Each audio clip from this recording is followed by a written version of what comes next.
നിങ്ങൾ താഴെ നോട്ടീസ് വരുമ്പോൾ ഞാൻ പറഞ്ഞ നോട്ട് ആയത് എന്താ 5 മണി കഴിഞ്ഞ് കഴിഞ്ഞാൽ ഞാൻ ഉന്നൂക്കിൽ മാറും, അല്ല ഞാൻ നിങ്ങളെ ഫോളോ ചെയ്യും. ഇത് ഇനി ആവർത്തിക്കും. ഇനി അവിടെ കൊലപാതകം. പണ്ടൊക്കെ എനിക്ക് ഓർമ്മയുണ്ട്, ആനവേട്ടയ്ക്ക് പോകുന്നവർ 4-5 കുറ്റി തോക്ക് വെച്ചാൽ പോവാ. ആ കൂട്ടക്കൊലപാതകം പറയാൻ കാരണം സാറേ, 3 ദിവസം മുമ്പ് അവരെ ഒഴിപ്പിക്കാൻ റെയിൻ ഗേജിന്റെ നിയന്ത്രണം ഉണ്ടായിട്ട് എങ്കിലും അത് ബോധപൂർവം മറികടന്ന് ഒളിപ്പിച്ചു വെച്ചുകൊണ്ട് റിസോർട്ട് മാഫികൾ നടത്തിയ കൂട്ടക്കൊലപാതകമാണ്. ഹായ് ഹലോ നമസ്കാരം, സതീഷ് വയനാട് വണ്ടിമലയും. എന്തൊക്കെയുണ്ട് വിശേഷം? നമ്മള് ഒരുപാട് നാളെ കുറച്ചു ദിവസം ഒരു ഗ്യാപ്പ് വന്നിട്ടോ ഒരു വീഡിയോ ഇടാന്. പക്ഷെ അത് നല്ലതിന് വേണ്ടിയിട്ടാണ്. കഴിഞ്ഞ ദിവസം മിനിഞ്ഞാന്ന് ഇട്ടിട്ടുണ്ടായിരുന്നു. പക്ഷെ എന്നാലും നമ്മള് കുറച്ച് വ്യത്യസ്തമായിട്ടുള്ള ഓരോ കാര്യങ്ങൾ ചെയ്യാനാണ് എനിക്ക് താല്പര്യമുള്ളത്. അതുകൊണ്ട് നമ്മള് ഒരുപാട് റിസ്ക് എടുത്തിട്ട് ഒരു 4 കിലോമീറ്റർ വിളിച്ചാൽ കേൾക്കാത്ത ഒരു അകലത്ത് ഞാൻ ഇതാ ഇവിടെ ഒരു വലിയൊരു മലമുകളിൽ എത്തി നിൽക്കുകയാണ് കേട്ടോ. എന്ന് വെച്ചാല് പുത്തുമല എന്ന് പറയുന്ന സ്ഥലം അറിയാലോ. കുറച്ച് ഒരു ദുരന്തമൊക്കെ ഉണ്ടായിട്ടുള്ള സ്ഥലമാണ്. ആ ദുരന്തം ഉണ്ടായതിന്റെ വേദനയൊക്കെ മറക്കാനാകാതെ നിൽക്കുന്ന ഈ ഒരു പ്രകൃതിന്റെ ഒരു ഉയരത്താണ് ഞാൻ ഇവിടെ എത്തി നിൽക്കുന്നത് കേട്ടോ. അപ്പൊ ഇതിന്റെ ഞാൻ നിൽക്കുന്നതിന്റെ 2 സൈഡിൽ അപ്പുറം ഇപ്പുറം ആയിട്ടാണ് ഇത് ശരിക്കും പൊട്ടിപ്പോയിട്ടുള്ളത്. അതിന്റെ നടുവില് ഇവിടെ നമ്മുടെ ശ്രീകുമാരേട്ടന്റെ വീട്ടിലാണ്, ചെഗുവേര ശ്രീകുമാരേട്ടൻ. അപ്പോ അറിയാലോ, അദ്ദേഹത്തിനെ അറിയാത്ത ആളുകൾ ഉണ്ടാവില്ല അല്ലെ. അപ്പോ ശ്രീകുമാരേട്ടനെ ഞാനൊന്ന് വിളിക്കട്ടെ, കുറച്ച് അനുഭവങ്ങളൊക്കെ ചോദിക്കണമെന്നുണ്ട്. നല്ലൊരു വീഡിയോ ആയിട്ട് വരാൻ വേണ്ടിയിട്ട്. ശ്രീകുമാരേട്ടാ ഒന്ന് വരൂ. വണ്ടിമലി സതീഷ് വയനാട്. അടിപൊളിയാണല്ലേ ശ്രീകുമാരേട്ടനെ എല്ലാവർക്കും അറിയാമെന്ന് ഞാൻ വിചാരിക്കുന്നു. സോഷ്യൽ മീഡിയയിലൊക്കെ നിറഞ്ഞു നിൽക്കുന്ന ഒരാളാണ്. അദ്ദേഹത്തിന്റെ ഒരു വീഡിയോക്ക് വേണ്ടിയിട്ട് ഒരുപാട് പേര് ആഗ്രഹിക്കുന്നതാണ്. അപ്പൊ ഞാൻ എന്തായാലും ശ്രീകുമാരേട്ടന്റെ അടുത്ത് എത്തിയിട്ടുണ്ട്. പക്ഷെ എനിക്ക് എന്തായാലും ഇപ്പോ ഇവിടെ ചെറിയൊരു വിഷമമുണ്ട്. പഴയ ദുരന്തം നടന്ന ഓർമ്മ അത് അങ്ങനെ വരുന്ന വഴിക്കൊക്കെ അങ്ങനെയുള്ള ഓർമ്മകളൊക്കെ ഉണ്ടായിരുന്നു. എന്നാൽ ഇവിടെ ഇന്ന് ഞാൻ വരുന്ന വഴിക്ക് എനിക്കൊരു പുതിയൊരു അനുഭവം ഉണ്ടായതിനെ തുടർന്നാണ് ഞാൻ ഇവിടം വരെ എത്തിയത് കേട്ടോ. ഒരു വയനാട് വിംസ് മെഡിക്കൽ കോളേജിൽ അവിടെ ജോലി ചെയ്യുന്ന ജെസ്സി എന്ന ഒരു ചേച്ചിയുടെ ഇന്നലത്തെ അന്ത്യം സംഭവിച്ച വാർത്ത അറിഞ്ഞിരിക്കുമല്ലോ. ഒരു ആനയുടെ ആക്രമണത്താൽ അവർക്ക് ജീവൻ നഷ്ടമായി. അത് വലിയൊരു വേദന ഉണ്ടാക്കിയിട്ടുണ്ട് ഇപ്പൊ ഈ നാട്ടില്. അപ്പൊ ഈ ഒരു പ്രദേശത്തൊക്കെ ആ ഒരു ആനയുടെ സാന്നിധ്യം ഉള്ളതാണ്. ആ സാന്നിധ്യമുള്ള സ്ഥലത്ത് അല്ലെ ശ്രീകുമാരേട്ടന്റെ അവസ്ഥയിൽ ഇവിടെ എന്താണ് എന്ന് പറയൂ. ആന സൈക്കോളജി ഓഫ് എലഫന്റ്. എന്താ സൈക്കോളജി? തടിമാടനാണ്, തനി വെജിറ്റേറിയൻ ആണ്, പേടിത്തൊണ്ടനാണ്. അതാണ് ആനയുടെ സൈക്കോളജി. തടിമാടനാണ്, തനി വെജിറ്റേറിയൻ ആണ്, പേടിത്തൊണ്ടനാണ്. അത് 3 നമ്മൾ മനസ്സിലാക്കുന്നത്. ആനയെ കുറിച്ച് ഫസ്റ്റ് മനസ്സിലാക്കുന്നത്. ആ ആന 2 ദിവസം ഉണ്ടായിരുന്നു സാറേ. തലേന്ന് രാത്രിയും മിനിഞ്ഞാന്ന് രാത്രിയും ആന എന്റെ കൂടെ ഇവിടെ ഉണ്ട്. അതാ രസം. എന്നാ എന്നെയല്ല കൊല്ലണ്ട്, എന്നെയാണല്ലോ കൊല്ലണ്ട്. ഇവിടെ അടുത്തുനിന്ന് കണ്ടിരുന്നു. ഈ മുറ്റത്തുണ്ടായിരുന്നു. ഈ പോണ വഴിക്ക് നിങ്ങൾക്ക് ചക്കട്ടാണ്. ആ ചക്ക 5-8 ചക്ക ഇട്ടിട്ടുണ്ട്. ഇനിയിപ്പോ ഇന്ന് വരുമോന്ന് അറിയില്ല. ഇനിയിപ്പോ അവൻ സൗകര്യമുള്ള പോരില്ല. എനിക്ക് അറിയില്ല അവൻ വരുന്നത്. പക്ഷെ അവൻ വന്നാൽ ഞാൻ അറിയും. ഞാൻ ഇവിടെ ഉണ്ടെന്ന് അവന് പറയാം. ഞാൻ പേടിക്കണം സാർ. കാരണം ശ്രദ്ധിക്കാം. നിങ്ങൾ പേടിക്കണ്ട, വേണ്ടി ശ്രദ്ധിക്കാൻ വേണ്ടി. ശ്രദ്ധയോടെ വാഹനം ഓടിക്കുക. രാവിലെ വൈകുന്നേരം പോകുമ്പോൾ ഒന്ന് ശ്രദ്ധിക്കുക. ഈ കേളമാടൻ ചന്തയ്ക്ക് പോലെ പോവാതിരിക്കുന്നു. എനിക്ക് നിങ്ങൾക്ക് വേണ്ടി നിങ്ങൾ ചെയ്തോളൂ. പറയാൻ മനസ്സിലാക്കാം. കാരണം ഞാൻ സത്യം പറയും, ഞാൻ ഇന്നലെ ഉറങ്ങിയിട്ടില്ല. മിനിഞ്ഞാന്ന് എനിക്കെന്താ ഈ നാട്ടിൽ എന്തെങ്കിലും സംഭവിക്കുമോ ഞാൻ അന്ന് ഇറിറ്റേഷനാ. മിനിഞ്ഞാന്ന് ജെസ്സിനെ കൊല്ലുന്നതിന്റെ അന്ന് രാത്രി ഞാൻ നന്നായിട്ട് ഉറങ്ങി. കാരണം കടലക്കറിയായിരുന്നു. കടലക്കറിക്ക് ഭയങ്കര പൊടി കാരണം നന്നായിട്ട് ഭക്ഷണം കഴിച്ച് നല്ല ഉറക്കം വന്നു. അപ്പൊ കടുവ വന്നു. ഇവിടെ കടുവ ഉണ്ട്. ആന പോട്ടെ, കടുവ അതിൽ വലുത് പോടുണ്ട്. കടുവന്റെ നരിയുണ്ട്. അപ്പൊ കടുവ വന്നിട്ട് വീട് തള്ളി തുറന്നിട്ട് ഞങ്ങൾ ആക്രമിക്കുന്നതാണ് രാവിലെ ഉറക്കത്തുണ്ട്. അന്ന് രാത്രി വരെ ഉറക്കത്തുണ്ട്. പിറ്റന്നാൾ രാവിലെ ഒരു 9 ആയപ്പോൾ ഫോണ് വരുന്നു. 2 ദമ്പതികളെ ആന ചവിട്ടിക്കൊന്നു, 2 പേരെയും കൊന്നു എന്ന് പറഞ്ഞു. ഞങ്ങൾ 9-10 മണിയാവും എണീക്കാൻ. രാത്രി 2:30-3 മണിയാവും കിടക്കാൻ. ആ സാർ മനസ്സിലാക്കണ്ട്. അപ്പം അപ്പൊ ആ ഉറക്കത്തണ്ടത് മുതൽ എനിക്ക് ടെൻഷൻ. പിറ്റുന്ന അതിലും വലിയ ടെൻഷൻ. അവളെ ചെയ്തത് അവളുടെ മരണത്തിന്റെ അവസാന നിമിഷം എനിക്ക് ഇന്നലെ രാത്രി ഒരു 9 മണിക്ക് ഞാൻ ആന അവളെ അങ്ങനെ ഓടിച്ചിട്ടുള്ളൂ. കാരണം ആന ശാന്തശീലത്തോടു കൂടിയാണ് അവളെ ഓടിച്ചിരുന്നത്. അല്ല ആനക്ക് ഒന്നും കൂടി കടിയാണ്ട് അവിടെ ചവിട്ടി പറിച്ച് ഓടിച്ചിരുന്നു. അല്ല ആന പരിശോധിച്ച് ആനക്ക് ഇഷ്ടപ്പെടണമെങ്കിൽ മാറ്റിയിടും. അല്ല ആനയെ കൊല്ലാൻ തോന്നുകയാണെങ്കിൽ ഇപ്പൊ ഗോപാലിനെ കൊന്ന എങ്ങനെയാ? തല മാത്രം പൊട്ടിച്ചു. ആന വരുന്ന വഴിക്ക് ഗോവാനം വയറിനകത്ത് കള്ളു കുടിച്ചിട്ട് ഇങ്ങനെ കിടക്കുകയാണ്. ആന വന്നു പരിശോധിച്ചു. ആന എലഫന്റ് ഡോക്ടറാണ് അദ്ദേഹം. പരിശോധിച്ച് നോക്കിയപ്പോൾ ഈ റമ്മിന്റെയും വേർപ്പിന്റെയും മണം ആനക്ക് ഇഷ്ടപ്പെട്ടില്ല. തല മാത്രം ചവിട്ടി കൊടുത്തു. അന്ന് സാറേ അങ്ങനെ തല മാത്രം ചവിട്ടി കൊടുത്തു. ആന നിങ്ങളോട് ഒരു കാര്യം മനസ്സിലാക്കണം. ഒരു മുട്ടുസൂചി എടുത്തിട്ട് സാറിന്റെ കൈ തരും. ആ ജീപ്പ് എടുത്തിട്ട് വലിച്ച് താഴ്ക്കിറിയിക്കും. ഇത് നിങ്ങൾ മനസ്സിലാക്കണം. നിങ്ങൾക്ക് വേണമെങ്കിൽ നിങ്ങൾ മനസ്സിലാക്കുക. എനിക്ക് വേണ്ടി നിങ്ങൾ മനസ്സിലാക്കണം. ഇത് ഇനി ആവർത്തിക്കും. ഇനി അവിടെ കൊലപാതകം നടക്കും. നിങ്ങൾ നേരത്തെ എന്തൊക്കെ പ്രവചിച്ചിട്ടുള്ള പ്രവചിച്ചതാണ്. കാരണം അറിയോ, ഞാൻ പ്രവചനം എന്ന് പറയുന്നത് സാറേ, കാരണം ഞാൻ അതിന്റെ സാധ്യത പറയുന്നുണ്ട്. സാധാരണ സാർ മനസ്സിലാക്കണ്ടേ. ഇപ്പൊ ഞാൻ ബൈക്കായിട്ട് പോകുമ്പോൾ പട്ടീനെ കണ്ടു, ഇടിച്ചു, എന്റെ കൈ വീണു. അപ്പൊ ഞാൻ നിങ്ങളോട് പറഞ്ഞു, നിങ്ങൾ പട്ടീനെ കാണാൻ ശ്രദ്ധിക്കട്ടോ, നായി കുടുങ്ങിയ വീണ് കൈ ഓടിയെന്ന് പറയാണ്. അപ്പൊ നിങ്ങൾ ഈ പോണാവെന്ന് പറഞ്ഞാൽ നിങ്ങൾ വണ്ടി ഓടിക്കാൻ നിങ്ങൾ പോയിക്കൂടി. അപ്പൊ എനിക്കൊരു വിരോധമില്ല. അതാണ് ഇങ്ങനെ സംഭവിക്കാവുന്നത്. ഇപ്പൊ പുത്തുമല പുഴയിൽ കൂടി വന്ന പോലെ ഒരു വരവ് ചൂരന്മല പുഴയിൽ കൂടി വരാൻ സാധ്യതയുണ്ട് എന്ന് ഞാൻ പറഞ്ഞപ്പോ എനിക്ക് എന്നോട് പലരും പറഞ്ഞു, നിനക്ക് സുഖമല്ലേ പോയി ചികിത്സിക്കും.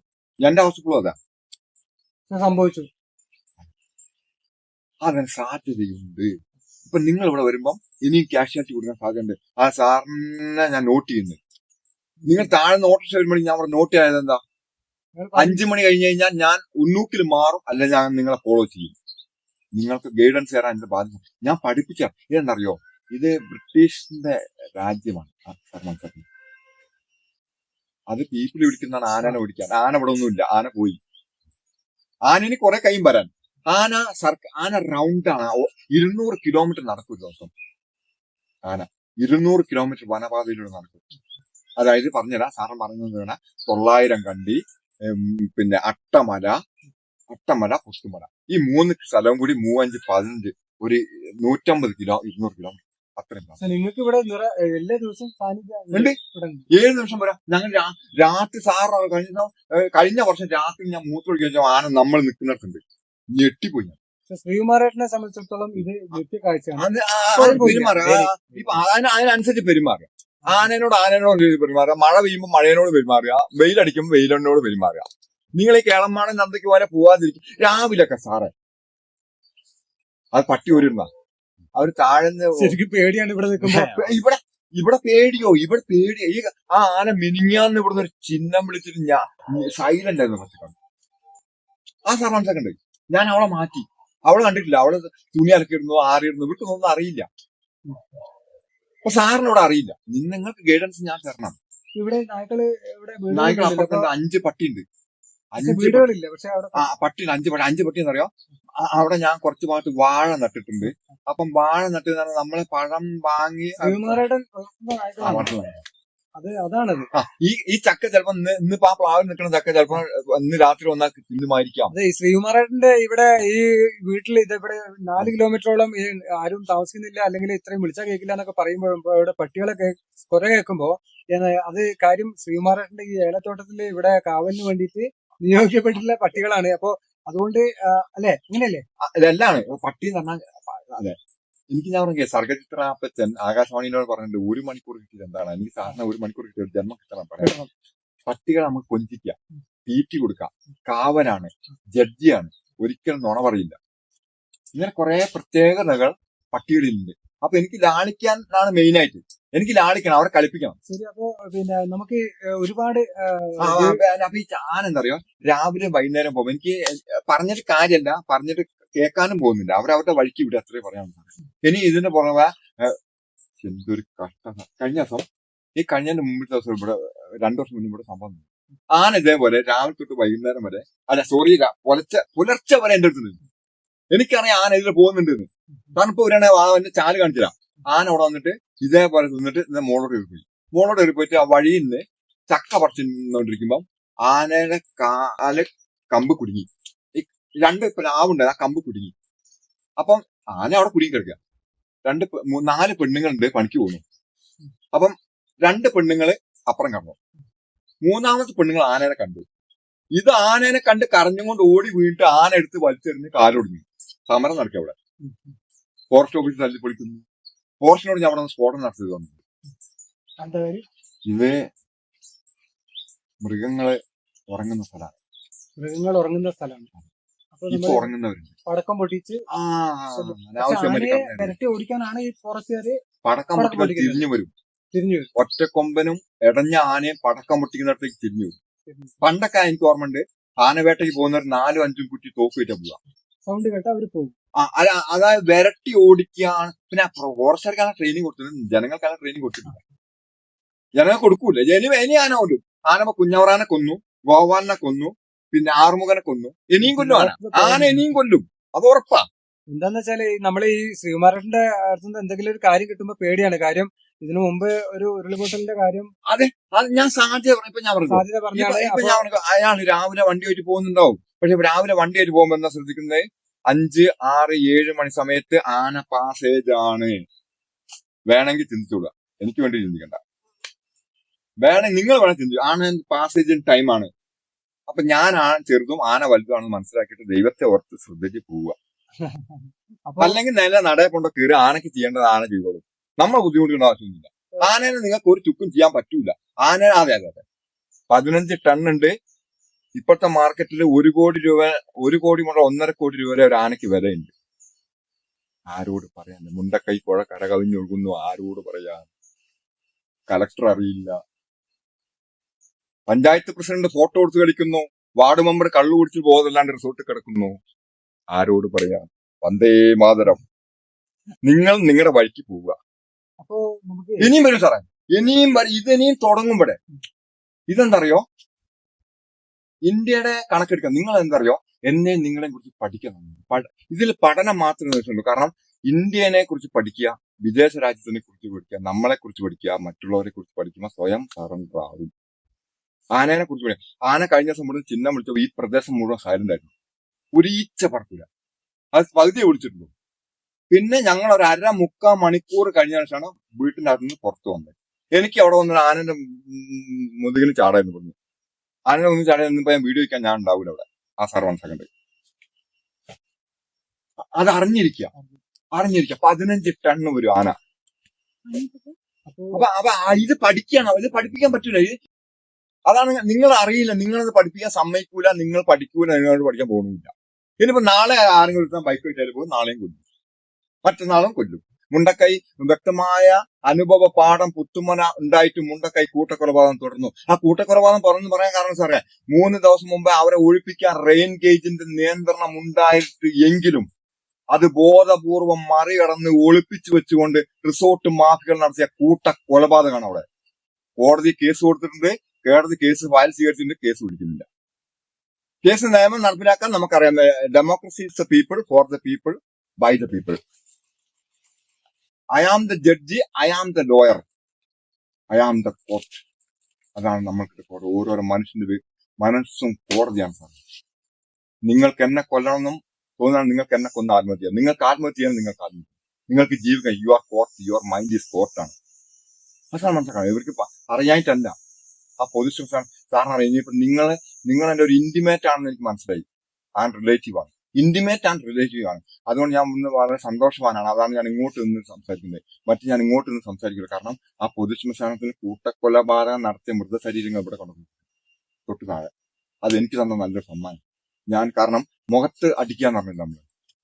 ഈ മുഖത്ത് അടിക്കുന്നത് സാറിന് എന്റെ തുടക്കി അടിക്കുന്നത് വേറെ, ആന്തരിക അവയവങ്ങൾക്ക് അടിക്കുന്ന വേറെ, മുഖത്തടിക്കുന്ന വേറെ. മുഖത്തടിയാണത്. മുഖത്തടിച്ചു കഴിഞ്ഞാൽ നമ്മൾ തല കുനിച്ചു പോകും.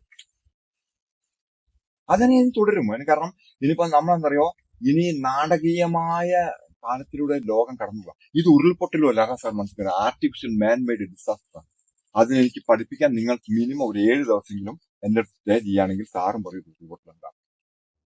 നിങ്ങളെ വീട്ടിൽ ഗ്യാസ് അടുപ്പിന് തീ കൊടുക്കുന്നു, ഗ്യാസും കുറ്റിക്ക് തീ കൊടുക്കുന്നു, രണ്ടും രണ്ടാം. ഓക്കെ, നമുക്ക് ഇത് ഒരു നമുക്കൊരു സാറ് പറഞ്ഞ പോലെ നമ്മൾക്കൊരു വിദ്യാരംഭമായി കുറിക്കാം. ഇത് ഓക്കെ, ഒരു വിദ്യാരംഭമായി കുറിക്കാം. ഇവിടെയാണ് ഇപ്പൊ എനിക്കിത് ഇവിടെ വൈൻഡപ്പ് ചെയ്യാൻ തോന്നുന്നത്. കാരണം എന്തുകൊണ്ടാന്ന് വെച്ചാല് ഇത് ഇവിടെ കൊണ്ടൊന്നും തീരൂല. ഈ വീഡിയോയിലെ ചർച്ച ഇവിടെ ഒന്നും ആവൂല. നമ്മള് ഞാൻ സാറിന് നേരത്തെ പറഞ്ഞു മഹാസാഗരത്തിനരികെ എന്ന് പറഞ്ഞു MD വാസു. അതുകൊണ്ട് തന്നെ നമുക്ക് ഈ വീഡിയോ ഇടയ്ക്കാണ് അങ്ങോട്ട് നമ്മൾ രണ്ടുപേരും പ്രകൃതി കിടക്കുക. അപ്പൊ ഇത് നമുക്ക് ഇത് വൈൻഡപ്പ് ചെയ്തിട്ട് നിങ്ങൾക്ക് നല്ലൊരു ദിവസം എനിക്ക് പറയാനുള്ളത് പ്രേക്ഷകരുടെ അടുത്തൊക്കെ നമ്മുടെ ഈ ചെഗുവേര, നമ്മുടെ ഈ ശ്രീകുമാരേട്ടനെ സംസാരിക്കുന്ന രീതികളും കാര്യങ്ങളൊക്കെ അറിയുന്നവർക്ക് അറിയാം. അപ്പോ ഇനി എന്താന്ന് വെച്ചാല് ഭാവിയിൽ നമ്മള് ഓരോ പാർട്ടായിട്ട് നമ്മൾ ചെയ്യുന്ന അടുത്ത വീഡിയോകളിൽ പുതിയ അനുഭവങ്ങൾ ഉണ്ടാകും. ഇവിടെ തുടങ്ങുന്നേ ഉള്ളൂ. ഈ തുടക്കം എന്ന് വെച്ചാല് നമുക്ക് സംസാരിച്ച് ദീർഘിപ്പിക്കുമ്പോൾ ഞാൻ ഒറ്റയ്ക്കാണ് വന്നിരിക്കുന്നത്. ഒറ്റയ്ക്ക് വരുമ്പോൾ ഈ പ്രദേശത്ത് വളരെയധികം ശ്രദ്ധിക്കേണ്ട കാര്യമുള്ള ഒരു സ്ഥലത്തേക്ക് അതിസാഹസികമായിട്ട് എത്തിപ്പെട്ടിട്ട് എനിക്ക് ക്യാമറ മാത്രമേ ഉള്ളൂ, മൈക്ക് പോലും ഞാൻ എടുക്കാതെ, ഞാൻ എത്ര ശ്രദ്ധിക്കാതെയാണ് വന്നത്. ട്രൈപോഡ് മാത്രമേ ഉള്ളൂ, കൂടെ ഒരാളില്ലാത്തത് കൊണ്ട് നമുക്ക് വേറെ ആംഗിളിൽ ചെയ്യാനൊന്നും പറ്റിയില്ല. അപ്പൊ അത് മനസ്സിലാക്കാൻ വേണ്ടിയിട്ടാണ് പറയുന്നത്, ഒറ്റയ്ക്കാണ്. അപ്പൊ അതുകൊണ്ട് ഈ ചെറിയ വീഡിയോ ആയിട്ട് ഇവിടെ വൈൻഡപ്പ് ചെയ്യാൻ വേണ്ടിയിട്ട് ഞാൻ അനുവാദം ചോദിച്ച് ഞാൻ ഇവിടെ വൈൻഡപ്പ് ചെയ്യാണ്. ഓക്കെ. അല്ലെങ്കിൽ ശ്രീകുമാരേട്ടൻ എന്ന ഇത്രയും വലിയ എന്താ പറയാ അറിവുള്ള ഒരാളുടെ അടുത്ത് എനിക്ക് ഇവിടെ ഈ വീഡിയോ ചെറുതായിട്ട് ചുരുക്കാൻ കഴിയില്ല. അതുകൊണ്ടാണ് ഞാൻ ഇത്രമാത്രം പറയുന്നത്. ഞാൻ ഒറ്റയ്ക്കാണ് വന്നത്, റിസ്ക് എടുത്താണ് വന്നത്. ഇനി തിരിച്ചു പോകുമ്പോൾ അത്രമാത്രം റിസ്ക് എടുത്തിട്ട് വേണം ഞാൻ അവിടേക്ക് എത്താൻ. അപ്പൊ അതുകൊണ്ട് ഞാൻ ഈ വീഡിയോ ഇവിടെ വൈൻഡപ്പ് ചെയ്യുന്നില്ല. നിങ്ങൾക്ക് വേണ്ടി ഞങ്ങൾ നിങ്ങൾക്ക് മുന്നിൽ ഇനി ഹാജരാകുമെന്ന് അറിയിച്ചുകൊണ്ട് താങ്ക് യു. ശരി, താങ്ക് യു.